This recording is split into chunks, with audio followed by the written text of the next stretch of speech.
মধ্যে জাতীয় নাগরিক পার্টি এনসিপির যে জুলাইয়ের 1 তারিখ থেকে আগস্টের 5 তারিখ পর্যন্ত কর্মসূচি আমরা আমাদের জায়গা থেকে ঠিক করেছি, সেই কর্মসূচি নিয়ে আজকে আমাদের প্রেস ব্রিফিং।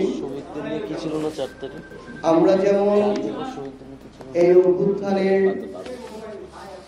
সামনের সারির সহযোদ্ধা হিসেবে আমাদের শহীদ পরিবার, আহত যোদ্ধা, তাদের প্রতি দায়বদ্ধতা রয়েছে। আমাদের অভ্যুত্থানের স্পিরিটকে বাঁচিয়ে রাখার দায়বদ্ধতা রয়েছে। তেমনি একইভাবে যারা আমাদের ডাকে পুরো দেশের মানুষ জীবন দেওয়ার কথা, বিন্দুমাত্র জীবন দেওয়ার বিষয়ে চিন্তা না করে, তাদের যে রক্ত ঝরেছে সে বিষয়ে চিন্তা না করে তারা রাজপথে নেমেছে, লড়াই করেছে এবং নতুন একটি বাংলাদেশ এসেছে। আমাদের মনে হয়েছে যে আমাদের সেই জুলাই যোদ্ধা যারা বাংলাদেশের ছাত্র জনতা এই অভ্যুত্থানের পক্ষে ছিল, তাদের দাঁড়ে দাঁড়ে গিয়ে তাদের কথা শোনাটাও আমাদের দায়বদ্ধতা এবং তাদের চাওয়ার ভিত্তিতেই আগামীর বাংলাদেশে জাতীয় নাগরিক পার্টি এনসিপির ইশতেহার তৈরি হবে, যে ইশতেহারের উপরে দাঁড়িয়ে জাতীয় নাগরিক পার্টি এনসিপি সংসদে জনগণের প্রতিনিধিত্ব করবে। তো আমাদের জুলাই অভ্যুত্থানের বর্ষপূর্তি উপলক্ষে আমাদের যে কর্মসূচি, এই কর্মসূচির সার্বিক বিষয়ে এই পর্যায়ে কথা বলবেন জাতীয় নাগরিক পার্টি এনসিপির আহ্বায়ক জনাব মোহাম্মদ তাহির ইসলাম। আসসালামু আলাইকুম প্রিয় সাংবাদিক ভাই বোনেরা এবং প্রিয় দেশবাসী, আপনারা জানেন যে আগামী 1 জুলাই থেকে আমাদের যে জুলাই গণ অভ্যুত্থান, সেই জুলাই গণ অভ্যুত্থানের আমরা বর্ষপূর্তির দিকে যাব। 1 জুলাই 2024 সালে বৈষম্য বিরোধী ছাত্র আন্দোলনের ব্যানারে কোটা সংস্কার দাবিতে এই আন্দোলন শুরু হয়েছিল, যা পরবর্তীতে ফ্যাসিবাদ বিরোধী আন্দোলন এবং গণ অভ্যুত্থানে, ছাত্র জনতার গণ অভ্যুত্থানে রূপ নেয়, যার ফলে স্বৈরাচারী ফ্যাসিস্ট শেখ হাসিনা দেশ থেকে পালিয়ে যায় এবং আমরা একটি নতুন বাংলাদেশ বিনির্মাণের লক্ষ্যে তারপর থেকে কাজ করে চলছি। দেখতে দেখতে 1 বছর আসলে পার হয়ে গিয়েছে। এই 1 বছরে আমাদের অনেক প্রাপ্তি এবং অপ্রাপ্তি রয়েছে, কিন্তু সবকিছুর ঊর্ধ্বে গিয়ে আমরা মনে করি যে এই যে জুলাই গণ অভ্যুত্থান বাংলাদেশের ইতিহাসে, এমনকি পৃথিবীর ইতিহাসও এক অনন্য ঘটনা হিসেবে উল্লেখ হয়ে থাকবে। হাজারো মানুষের জীবনদান, হাজারো হাজারো মানুষের অঙ্গহানি এবং এত রক্তপাত এবং আত্মত্যাগের মধ্য দিয়ে আমরা বাংলাদেশের ছাত্র জনতা একটি মুক্তি লাভ করেছিল এবং একটি নতুন সম্ভাবনার জন্ম নিয়েছিল। ফলে সেই জুলাই আগস্ট যে সেই 36 দিন, সেই 36 দিনকে সম্মানের সাথে, প্রত্যয়ের সাথে স্মরণ করাটা আমাদের সকলেরই নৈতিক এবং রাজনৈতিক দায়িত্ব। জাতীয় নাগরিক পার্টি এনসিপি জুলাই গণ অভ্যুত্থান থেকে গড়ে ওঠা দল হিসেবে তাদের উপর এই দায়িত্ব আরো অনেক বেশি বড়টা। আমরা জুলাই গণ অভ্যুত্থান উপলক্ষে জাতীয় নাগরিক পার্টি যে কর্মসূচিগুলো কথা চিন্তা করেছে তা আমি উল্লেখ করছি। আমাদের 1 জুলাই থেকে 30 জুলাই পর্যন্ত আমাদের সারা বাংলাদেশ ব্যাপী আমাদের 64টা জেলায় জুলাই পদযাত্রা হবে। আমরা এই পদযাত্রার নাম দিয়েছি দেশ গড়তে জুলাই পদযাত্রা। আমরা 1 জুলাই শহীদ আবু সাঈদের কবর জিয়ারতের মাধ্যমে এই পদযাত্রাটি শুরু হবে। এটি ক্রমান্বয়ে বাংলাদেশের 64টি জেলা প্রদক্ষিণ করবে। আমরা 64টি জেলায় যাব, আমরা শহীদ পরিবারদের কাছে যাব, শহীদের কবর জিয়ারত করব, আহত যোদ্ধাদের সাথে কথা বলবো এবং অভ্যুত্থানকারী এবং বাংলাদেশের সাধারণ ছাত্র জনতা যারা রয়েছেন তাদের সাথে কথা বলবো। তাদের যে আকাঙ্ক্ষা ছিল জুলাই নিয়ে, সেই আকাঙ্ক্ষার কথা আমরা শুনবো।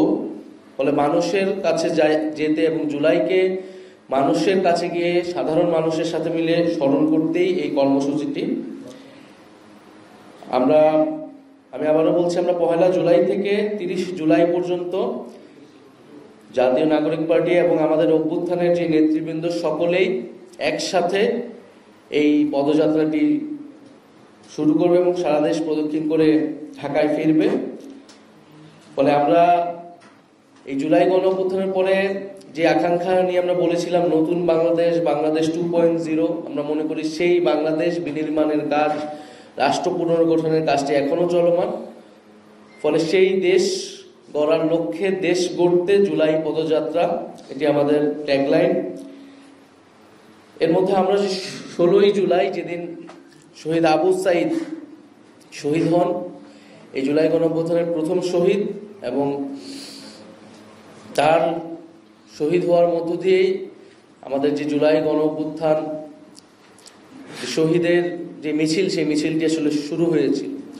ফলে সেই দিনকে আমরা বৈষম্য বিরোধী শহীদ দিবস হিসেবে পালন করব এবং সারা দেশে শহীদদের জন্য দোয়া মাহফিল এবং স্মরণসভা অনুষ্ঠিত হবে। বৈষম্য বিরোধী শহীদ দিবস 16 জুলাই। আমরা 3রা আগস্ট, আপনারা জানেন যে 3রা আগস্ট শহীদ মিনারে ফ্যাসিবাদ বিরোধী 1 দফা দিবস ঘোষণা হয়েছিল। আমরা এই বছর 3রা আগস্ট শহীদ মিনারে ছাত্র জনতার জুলাই ঘোষণাপত্র ইস্তেহার পাঠ কর্মসূচি অনুষ্ঠিত হবে। আপনারা জানেন যে জুলাই ঘোষণাপত্র যেটি সরকারের দেওয়ার কথা ছিল, আওয়ামী লীগ নিষিদ্ধের আন্দোলনের প্রেক্ষিতে 30 কার্যদিবস বলা হয়েছিল, সেই 30 কার্যদিবস পার হয়ে গিয়েছে, কিন্তু সরকার কোনো ধরনের উদ্যোগ আমরা দেখিনি। এই জুলাই ঘোষণাপত্রের দাবিটি ছিল যারা অভ্যুত্থানকারী ছাত্র নেতৃত্ব, তাদের পক্ষ থেকে এই দাবিটি এসেছিল যে জুলাইয়ের ঐতিহাসিক প্রেক্ষাপট, সাংবিধানিক স্বীকৃতি, শহীদদের মর্যাদা ইত্যাদি নিশ্চিত করার জন্য আমাদের এই জুলাই ঘোষণাপত্রটি প্রয়োজন। ফলে সরকার যেহেতু এটা তখন বলেছিল সকলের সাথে আলোচনা করে ঐক্যমত্যের মাধ্যমে এটি দিবেন, পরে আওয়ামী লীগ নিষিদ্ধের আন্দোলনের সময় এটি পুনরায় সরকারের প্রতিশ্রুতি দেয়, সেই প্রতিশ্রুতি সরকার রক্ষা করতে পারেনি। ফলে আমরা মনে করি যে অভ্যুত্থান ছাত্র জনতা করেছেন এবং এই ঘোষণাপত্র আমরা ছাত্র জনতাকে সাথে নিয়ে তাই 3রা আগস্ট এই ছাত্র জনতার জুলাই ঘোষণাপত্র এবং ইস্তেহার কর্মসূচি রাখছি। সারা বাংলাদেশের মানুষের আকাঙ্ক্ষা, তাদের প্রত্যাশা শুনে তাদেরকে সাথে নিয়ে আমরা 3রা আগস্ট শহীদ মিনারে ছাত্র জনতার জুলাই ঘোষণাপত্র এবং ইস্তেহার পাঠ করব এবং 5ই আগস্ট আমরা ছাত্র জনতার মুক্তি দিবস উদযাপন করব। 5ই আগস্ট আমরা জানি যে শেখ হাসিনা পলায়নের মাধ্যমে এই গণঅভ্যুত্থান একটা প্রাথমিক বিজয় অর্জন করেছিল এবং বাংলাদেশের মানুষ নতুন করে স্বাধীনতা এবং মুক্তি লাভ করেছিল। ফলে সেই মুক্তি উদযাপনে আমরা 5ই আগস্ট ছাত্র জনতার মুক্তি দিবস উদযাপন করব। আমি যদি সংক্ষেপে আরেকবার বলি, 1 জুলাই থেকে 30 জুলাই দেশ গড়তে জুলাই পদযাত্রা, এর মধ্যে 16 জুলাই বৈষম্য বিরোধী শহীদ দিবস পালিত হবে। 3রা আগস্ট শহীদ মিনারে ছাত্র জনতার জুলাই ঘোষণাপত্র ও ইস্তেহার পাঠ, 5ই আগস্ট ছাত্র জনতার মুক্তি দিবস উদযাপন। এবং আমাদের এই জুলাই পদযাত্রা বাস্তবায়ন কমিটি গঠিত হয়েছে, যে কমিটির যারা পুরো এই পদযাত্রাটি বা এই পুরো জুলাই মাসের কর্মসূচিটি যারা তত্ত্বাবধান করবেন, বাস্তবায়ন করতে কাজ করবেন, এনসিপির পক্ষ থেকে জুলাই পদযাত্রা বাস্তবায়ন কমিটির আহ্বায়ক হিসেবে দায়িত্ব পালন করবেন আমাদের জাতীয় নাগরিক পার্টির উত্তরাঞ্চলের মুখ্য সংগঠক সার্জিস আলম, এবং সদস্য সচিব হিসেবে দায়িত্ব পালন করবেন জাতীয় নাগরিক পার্টি এনসিপির যুগ্ম আহ্বায়ক অনিক রায়।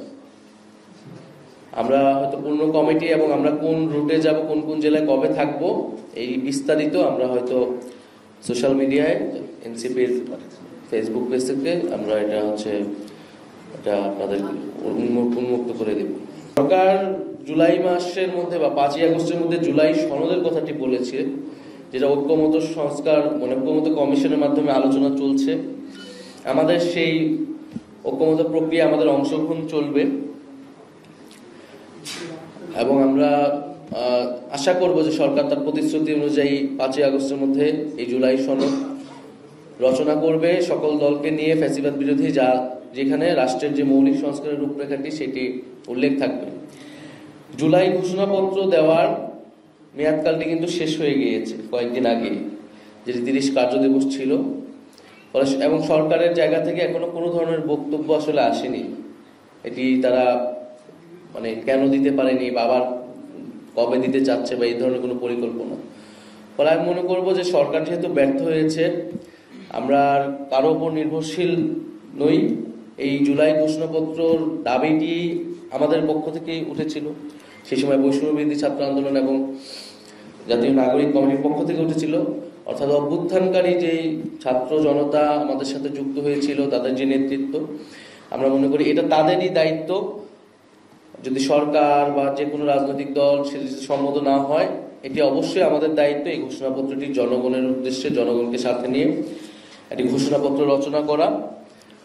ফলে আমরা আমাদের মতো করে এই ঘোষণাপত্র পাঠ করব। এটা ছাত্র জনতার পক্ষ থেকেই হবে। জুলাই গণঅভ্যুত্থানে যারা অংশগ্রহণ করেছিল যে সকল শক্তি, আমরা তাদেরকে আহ্বান করব, তাদের সাথেও কথা বলবো। আমরা সকলকে মিলেই এইটি, কিন্তু কেউ যদি সম্মত না হয় সেটা তাদের ব্যাপার, আমরা আমাদের দায়িত্বটা, ফলে ব্যর্থতার দায় সরকারকেই নিতে হবে বা সরকারকে স্পষ্ট করতে হবে সরকার কোথা থেকে বাধা পাচ্ছে, তাদের কারণে এটি হচ্ছে না। সরকার যেহেতু এটা স্পষ্ট করেনি, তাই আমরা মনে করি আমরা সরকারের উপর এটার জন্য নির্ভরশীল না থেকে আমাদের দায়িত্ব আমাদের জায়গা থেকে পালন করা উচিত। পরবর্তীতে সরকারের এটি দায়িত্ব থাকবে সেটাকে কিভাবে আইনি প্রক্রিয়ায় একটা আইনি ডকুমেন্টে সেটাকে রূপান্তর করা, এবং সংবিধানে আমাদের তো অবশ্যই দাবি থাকবে এই ঘোষণাপত্র সংবিধানে অবশ্যই সংযুক্ত করতে হবে।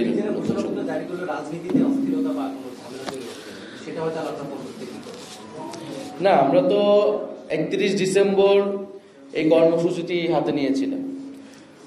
যখন সকল পক্ষের সাথে সরকারি জায়গা থেকে এটি দেওয়ার কথা বলা হয়েছিল, আমরা কিন্তু সেই কর্মসূচি থেকে কিন্তু ছাত্ররা সরে এসেছিল ঐক্যমত্যের স্বার্থে, এবং 31 ডিসেম্বর থেকে আজকে কতগুলো মাস পার হয়ে গেল।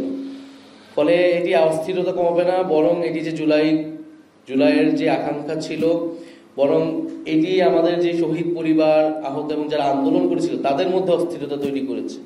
সেই অস্থিরতা কমাবে। একটা জুলাইকে একটা ঐতিহাসিক যে প্রেক্ষাপট, সেই প্রেক্ষাপটের সেই সম্মানটা, সেই লিপিবদ্ধটা আমরা সেই ইতিহাসকে লিপিবদ্ধ করতে পারবো। এটা 1 বছরের মধ্যেই আসলে করা উচিত। ফলে আমরা আমাদের দায়িত্ব সেই লক্ষ্যে পালন করবো, এবং এই ঘোষণাপত্র ইস্তিহার রচনার জন্যই আমাদের সারা দেশে যাত্রা। আমরা জনতার দুয়ারে জুলাইকে নিয়ে যাব, তাদের বক্তব্য, তাদের প্রত্যাশা অনুযায়ী সেই ইস্তিহার এবং সেই ঘোষণাপত্র। এটিতে আসলে সরকারের জায়গা থেকেও পুরো মাসব্যাপী পরিকল্পনা নিয়েছে। গণ অভ্যুত্থান জাদুঘর যেটা, সেটাও উন্মুক্ত হওয়ার কথা 5ই আগস্টের মধ্যে। এই মাসের মধ্যে এটা আসলে আপনারাও দেখতে পারবেন, আমরাও দেখতে পারবো সরকার তাদের দায়িত্ব কতটুকু পালন করেছে ইতিহাস সংরক্ষণে। আমাদের জায়গা থেকে আমরা আসলে জুলাই গণঅভ্যুত্থানকে কিভাবে দেখতে চাই সেটা কিন্তু আমাদের কর্মসূচি, বা আমরাও কিন্তু কিছু দিবস ঘোষণা করেছি, সেটার মধ্য দিয়ে এসেছে। আসলে আমরা মনে করি সেই দিন 5ই আগস্ট মুক্তি দিবস উদযাপিত হওয়া উচিত। একটা মুক্তি ঘটেছিল মানুষের, ছাত্র জনতার। আর নতুন বাংলাদেশ দিবস বা ইত্যাদি, এটা নিয়ে আসলে আমাদের বিভিন্ন পর্যায়ের নেতৃবৃন্দ কথা বলেছে। সরকারের উচিত সেটা পুনর্বিবেচনা করা। আর জুলাই গণঅভ্যুত্থান তো আসলে সকলের, জুলাই গণঅভ্যুত্থানের ধারাবাহিকতা বা লেগেসি নিয়ে হয়তো সরকার গঠিত হয়েছে, জাতীয় নাগরিক পার্টিও গঠিত হয়েছে, আরো অনেক সংগঠনও গঠিত হয়েছে। আসলে জনগণ বিচার করবে কে কতটুকু আসলে জুলাইয়ের আকাঙ্ক্ষা অনুযায়ী কাজ করতে পারছে। কিন্তু সরকার ব্যর্থ হতে পারে, সরকারের সাথে আসলে জুলাই গণঅভ্যুত্থানকে একাকার করে ফেলা উচিত।